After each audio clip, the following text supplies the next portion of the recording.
the Jazz Mind System podcast. Everything you need to play live on stage with confidence. With Jazz Trombone player Simon Peterman. Welcome to today's podcast episode. The inner critic is not the problem. We know this very well. The inner critic, when we play a jazz solo, it's always analyzing. So it's so annoying. Everything you do, everything you play, there is an inner critic saying, oh, was that actually good? Oh, you missed that F sharp there on this D7 flat 9 chord. Oh, you could have done better. Oh, what does the audience think? Oh, what does the bass player think? Oh, I missed what the drummer is actually doing. Oh, I might get lost. And then you're so overwhelmed with all these thoughts from the inner critic that you don't have this confidence up on stage, and you're never going to play jaw-dropping solos when you're analyzing yourself while playing. So this is an episode where I go a little bit into the details. What is actually needed to have fun on stage, to be confident, and to sound very, very well. So we all know that voice that shows up in the moment we start playing. And sometimes you hear this voice even before you play the very first note. And it comments everything: your sound, your ideas, your time, your courage, taking risks or not taking risks. And this voice we call the inner critic. And most of us try to get rid of it, but it's not always easy. And today I want to suggest something different. The inner critic is not the problem. Your timing is. The timing of the inner critic, that's the problem. Here is what I see again and again with jazz players. They practice a lot. They understand harmony better than ever before.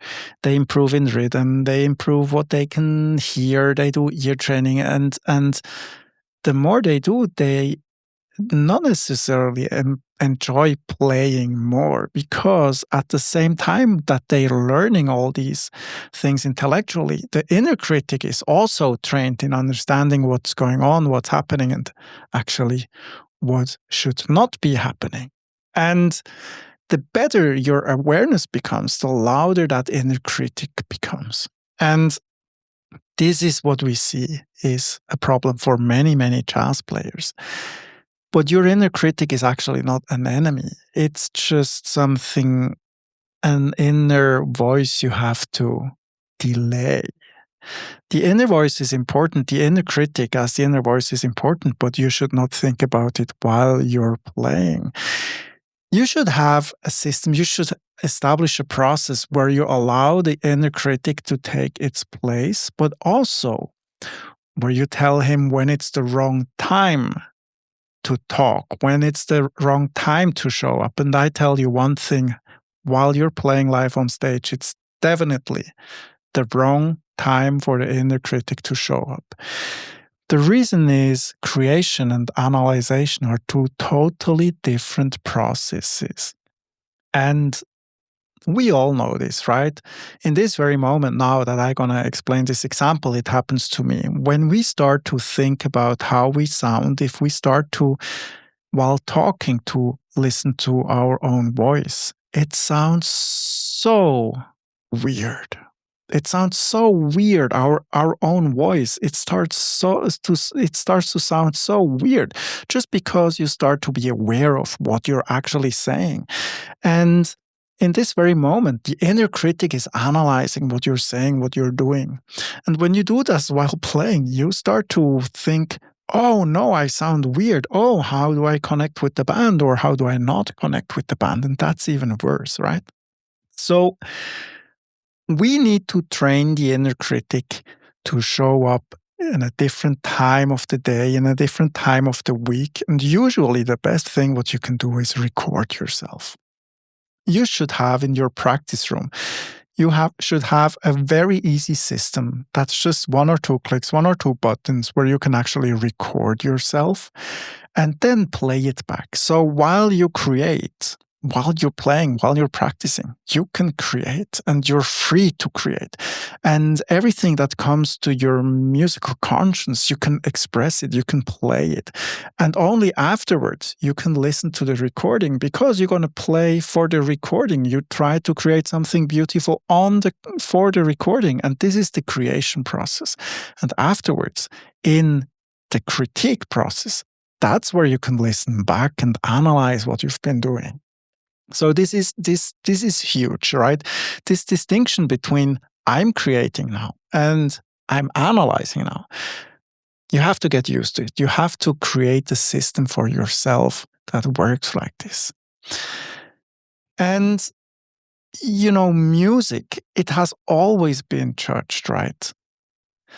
In the classical world, it's maybe the hardest because when you're applying to play for an orchestra, then you have to play in front of a jury and they know who you are, what you're doing, and the pressure is high. And I play now, I practice for years and years and years and years. And now this is the climax. This is the moment where I can actually share what I'm doing. I can share what I learned. But then there are also 3, 5, 7 judges who are sitting there and they are listening very, very closely what you're doing. And they are analyzing, they are listening for your mistakes, and they are listening for things you cannot do perfectly. But most of the time when we go to a concert, are you listening for mistakes or are you actually listening for moments of excitement? And when we're improvising, of course, there are going to be mistakes because that's the nature of improvising, right? The nature of improvising is taking risks. And the nature of improvising is taking risks and make it sound good. And I tell you, in this very moment where you get into creating risks together with the band and it works out and it has been a great solo and you took that risk and it worked out well and you have been supported by the band, by your friends, and the audience is cheering. There is no better feeling on this very earth than this very moment. But the inner critic is so wrong in this very moment. So it's not about the inner critic. It's not about what you do wrong. It's only about what you can create, what you can come up with, what you can do in this very moment where you can have fun with. And that's so much more important than anything else. And this is important that we think about all the chances you can create and not all the mistakes that could happen. I encourage you to record yourself. I encourage you to establish a system where creation and analyzation are 100% apart, where it's either creation and it's either trying things, taking risks, create moments, create opportunities, have fun, try to connect with the band, try to connect with the audience, and listening and analyzing is afterwards. We all have these amazing recording devices in our pockets that are called smartphones, and make use of that.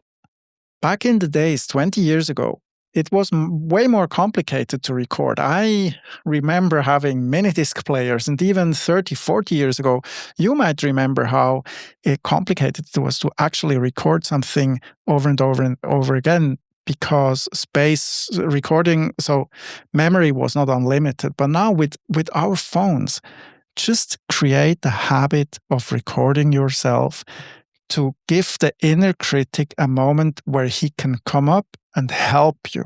But the inner critic live on stage, you want to get rid of. And give the inner critic a moment where he can appear so that he knows when he has to stay mute and just let you create. If this resonates, let it sit for a few days. Try it out in your practice room and notice what changes, not in your technique, but in your relationship to musical creation and improvisation. This is where your real progress starts, and this is where you get so much confidence that will also translate to what you can be doing live on stage. And only then, when you're free from your inner critic, you can create these jaw-dropping solos and create live on stage with confidence. The Jazz Mind System podcast. Everything you need to play live on stage with confidence. With Jazz Trombone player Simon Peterman.